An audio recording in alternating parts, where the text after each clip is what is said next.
नमस्कार, आप देख रहे हैं इंडिया टीवी। मैं हूं आपके साथ प्रिया सिंह सोमवंशी। एयर इंडिया की फ्लाइट AI-171 के क्रैश को लेकर दुनिया भर के एविएशन एक्सपर्ट हैरान हैं। 3 तरह की बातें हो रही हैं। पहली बात यह कि दोनों इंजन आखिर एक साथ कैसे फेल हो गए, ऐसा पहले तो कभी किसी प्लेन के साथ नहीं हुआ। दूसरी बात यह है कि क्या टेक ऑफ के वक्त कोई गड़बड़ हुई, और अगर हुई भी होगी तो पायलट के पास प्लेन को बचाने के लिए 50 सेकंड का भी वक्त क्या नहीं था। तीसरी बात, फ्यूल सप्लाई को लेकर भी हो रही है, शायद इसमें कुछ दिक्कतें आई हों। बोइंग 787 के क्रैश होने की वजह दुनिया की सबसे बड़ी मिस्ट्री बनी हुई है, लेकिन क्या इस मिस्ट्री का एक सिरा अहमदाबाद से हजारों किलोमीटर दूर जाकर जुड़ रहा है? सब कुछ समझिए इस रिपोर्ट के जरिए। फ्लाइट AI-171 के मलबे से DVR मिल गया।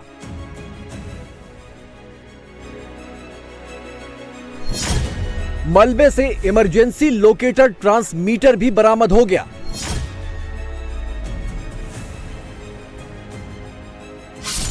हॉस्टल की छत पर पड़े प्लेन के मलबे से ब्लैक बॉक्स की तलाश भी पूरी हो गई।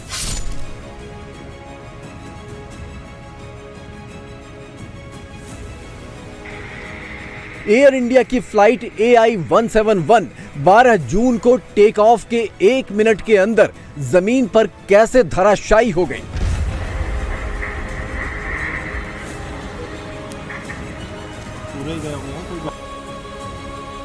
शुक्रवार 13 जून को बरामद हुए ये तीनों अहम सुराग इस गुत्थी को सुलझाने में काफी अहम रोल अदा करेंगे।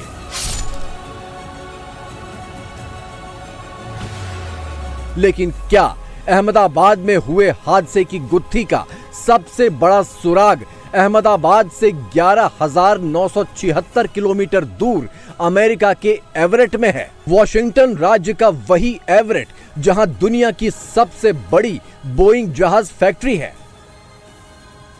जी हां, दुनिया भर में उड़ने वाले बोइंग जहाजों के तमाम मॉडल इसी एवरेट कॉम्प्लेक्स में बनाए जाते हैं और दुनिया भर में होने वाले हर बोइंग हादसे के बाद शक की सुई हर बार इसी फैक्ट्री की ओर घूम जाती है।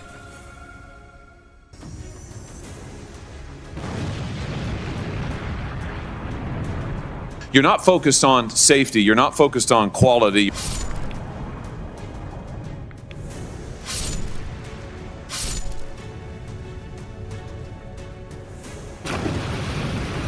Yeah, I think the problem's with you. You're the problem.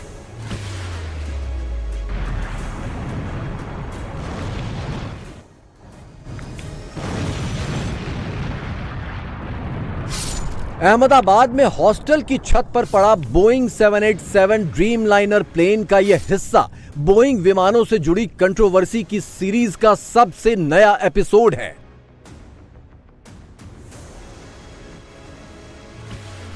बारह जून को हुआ हादसा बोइंग ड्रीम लाइनर सीरीज के किसी भी जहाज का पहला एक्सीडेंट है। बोइंग कंपनी के इससे पहले के मॉडल जैसे 777, 767, 757, 747, 737 कई देशों में कई बार हादसे का शिकार हो चुके हैं, लेकिन करीब 14 साल से बेदाग उड़ रहे 787 ड्रीम लाइनर पर भी वो धब्बा आखिरकार लग ही गया जो बोइंग के बाकी विमानों पर लगता रहा है। 787 ड्रीम लाइनर जो जहाज है ये बिल्कुल सबसे मॉडर्न जहाज है। बोइंग का आखिरी नया जहाज है जो आया है, बाहर रिलीज किया गया है, नया डिजाइन जैसे कह सकते हैं। करीब 1200 787s बिक चुके हैं एयरलाइंस को। मैंने एक फोटो डाली है कि कितने 787s फिलहाल अब भी इस वक्त हवा में उड़ रहे हैं, और it is literally in hundreds. इतने हवाई जहाज सारे दुनिया में उड़ रहे हैं फिलहाल, right now, as of right now. Ahmedabad में हुए भीषण हादसे के बाद बोइंग विमानों से जुड़ी कंट्रोवर्सी की चर्चा एक बार फिर पूरी दुनिया में तेज है और इसी के चलते भारत सरकार के भी कान खड़े हो गए हैं। अमेरिका के एवरेट की बोइंग फैक्ट्री में दुनिया भर में होने वाली दुर्घटनाओं का कौन सा सुराग छिपा है, यह हम आपको विस्तार से बताएंगे। लेकिन उससे पहले यह देखिए कि भारत सरकार ने बोइंग जहाजों को लेकर कौन सा इमरजेंसी फैसला लिया है। डीजीसीए ने बोइंग 787 सीरीज के सभी विमानों का फ्लाइट कंट्रोल इंस्पेक्शन अब जरूरी कर दिया है।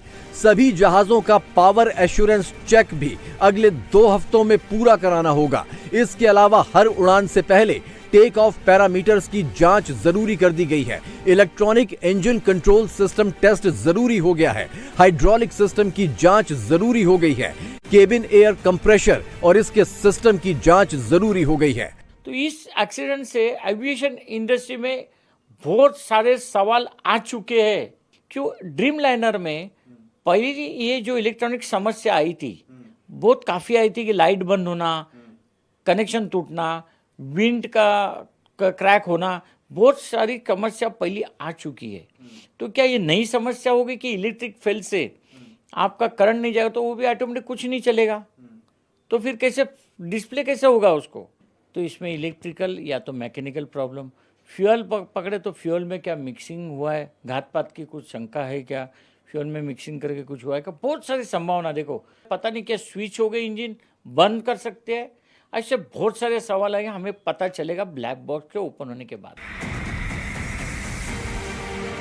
जाहिर है सरकार को अब बोइंग के इन लेटेस्ट जहाजों पर वैसा भरोसा नहीं रह गया जैसा 12 जून से पहले था।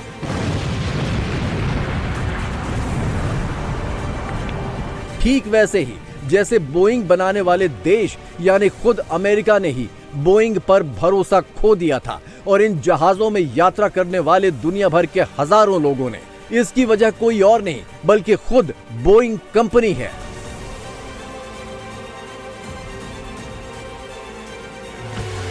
अठारह जून 2024 को अमेरिकी संसदीय समिति के सामने बोइंग सीईओ डेविड कैल्हन की पेशी हुई। इस पेशी में कंपनी पर बेहद संगीन आरोप लगाए गए, जैसे कि कंपनी अपने जहाजों की सुरक्षा से समझौता कर रही है, जहाजों में कई अहम पुर्जे कमजोर क्वालिटी के लगाए जा रहे हैं, कुछ अहम पुर्जे तो लगाए ही नहीं जा रहे, और ये सब किया जा रहा है सिर्फ और सिर्फ लागत कम करने और मुनाफा बढ़ाने के लिए। I think the truth is, Mr. Calhoun, you're not focused on safety, you're not focused on quality, you're not focused on transparency. All of this is in the record, but I think actually you're focused on exactly what you were hired to do, which is that you're cutting corners, you are eliminating safety procedures, you are sticking it to your employees, you are cutting back jobs because you're trying to squeeze every piece of profit you can out of this country. This company, you're strip mining it. You're strip mining Boeing. It was one of the greatest American companies ever. –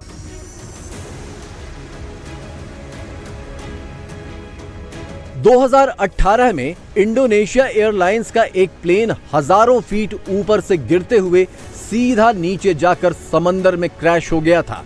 ये Boeing 737 jet max जहाज था। अगले साल यानी 2019 में Ethiopian airlines का एक जहाज ठीक अहमदाबाद की घटना की तरह उड़ान के 1 मिनट के अंदर नीचे सड़क पर गिरकर क्रैश हो गया था। एक साल के अंदर हुई इन 2 घटनाओं में 346 लोगों को जान से हाथ धोना पड़ा था। इसी दौरान कुछ और भी क्रैश की घटनाएं हुई जो बोइंग कंपनी के जहाजों से ही जुड़ी थीं। बिना किसी बाहरी वजह के यूं आसमान में उड़ता हुआ विमान अचानक नीचे गिरकर क्रैश होने लगे तो शक गहराता गया।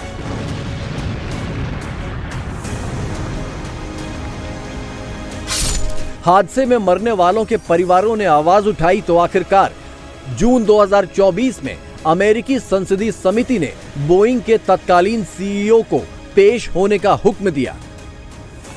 अमेरिकी सांसदों ने बोइंग के सीईओ डेविड कैल्हन की बखियां उधेड़कर रख दी और आखिरकार डेविड कैल्हन ने हादसे में मारे गए लोगों के परिवारों से वहीं पर माफी मांगी। I would like to apologize on behalf of all of our Boeing associates spread throughout the world, past and present, for your losses. They're gut-wrenching. And I apologize for the grief that we have caused. So again, I'm sorry. And I apologize for the grief that we have caused. Boeing के CEO David कैल्हन के इस माफीनामे के पीछे की असल वजह थे कुछ विसल ब्लोअर जो बोइंग के ही कर्मचारी थे और जिनकी गवाही के आधार पर ही अमेरिकी संसदीय समिति ने बोइंग पर इतने संगीन आरोप लगाए थे।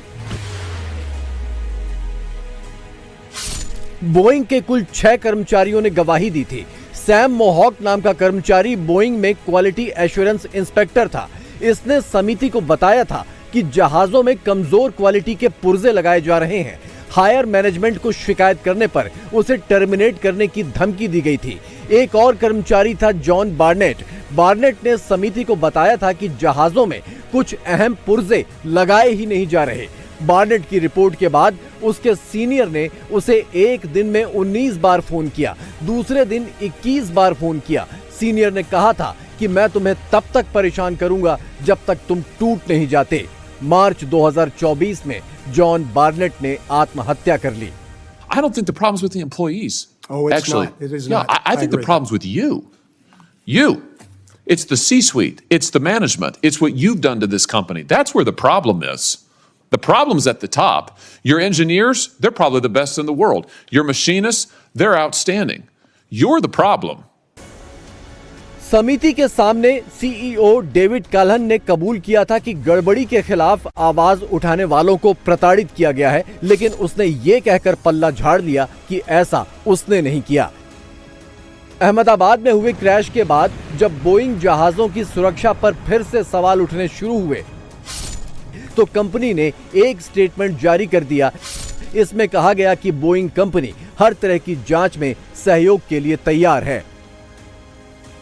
Loss of power, electronics, electricity और मैकेनिकल फेलियर से हो सकता है।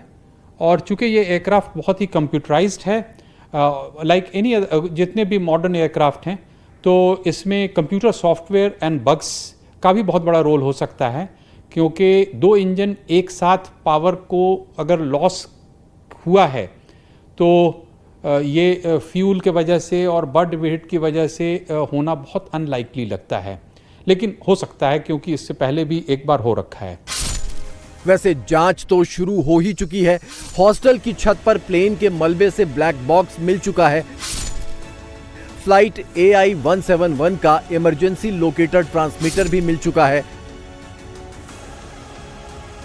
प्लेन का डिजिटल वीडियो रिकॉर्डर भी मिल चुका है। इन सब का डेटा निकाला जाना भी शुरू हो चुका है, जो हादसे की सारी कड़ियां जोड़ने में मददगार होंगे। सर ये क्या है हाथ में? ये डीवीआर है। डीवीआर अंदर का मैक्स का जी नहीं, वो देखना पड़ेगा कि कौन सा है। अभी मलबे में से निकला है। मलबे में से निकला है। सर और क्या क्या निकला है? सामान है वो क्या है? डीवीआर है। ये डीवीआर है। मलबे में से निकला है। नहीं, वो मलबे में से निकला है। देखिए, ये बहुत जल्दी कहना होगा कि हादसे की क्या वजह हो सकती है, लेकिन एक चीज तो बहुत क्लियर है कि जहाज ऊपर जाते जाते सडनली ऐसे दिख रहा था जैसे कि उसके पास कोई भी पावर नहीं है और फिर वो नीचे आना शुरू करता है। लेकिन बहुत इंपॉर्टेंट चीज थी कि उसका अंडर कैरेज डाउन था, यानी कि उसकी जो लैंडिंग गियर है वो नीचे थी, और साथ में यह भी दिख रहा था कि शायद उसके फ्लैप्स ऊपर हैं। और जब वो नीचे आता है तो जब बिल्डिंग की तरफ जा रहा है तो उस समय उसने पूरी कोशिश की थी पायलट ने कि उसको बचा सके, जहाज को भी और बिल्डिंग को भी, लेकिन वो नहीं बचा पाया। आपको यह भी बता दें कि 2018 और 2019 में हुए 2 बड़े विमान हादसों के बाद सवालों में आई बोइंग पर अमेरिका में क्या एक्शन हुआ। संसदीय समिति ने जांच पूरी करने के बाद अपनी रिपोर्ट सौंपी थी, जिसके तहत बोइंग पर $487.2 मिलियन का जुर्माना लगाया गया। पीड़ितों के फंड के लिए $444.5 मिलियन जमा करने के लिए कहा गया। 3 साल तक सेफ्टी की स्वतंत्र जांच के लिए $243.6 मिलियन जमा करवाए गए, यानी बोइंग पर कुल जुर्माना $1,175 मिलियन का हुआ, जो भारतीय रुपए में करीब 101 अरब के बराबर है। बोइंग के तत्कालीन सीईओ डेविड कैल्हन ने 2024 में ही इस्तीफा दे दिया था। उसके खिलाफ कोई केस दर्ज नहीं हुआ। संसदीय समिति की रिपोर्ट के बाद बोइंग ने सुरक्षा को लेकर अपनी गलती मानी थी और सेफ्टी चेक बढ़ाने का वादा किया था। इसके लिए $455 मिलियन अतिरिक्त इन्वेस्ट करने की बात भी कही गई थी। लेकिन 12 जून का 787 ड्रीमलाइनर क्रैश बता रहा है कि सेफ्टी के उन वादों और सेफ्टी चेक फंड का क्या हुआ होगा।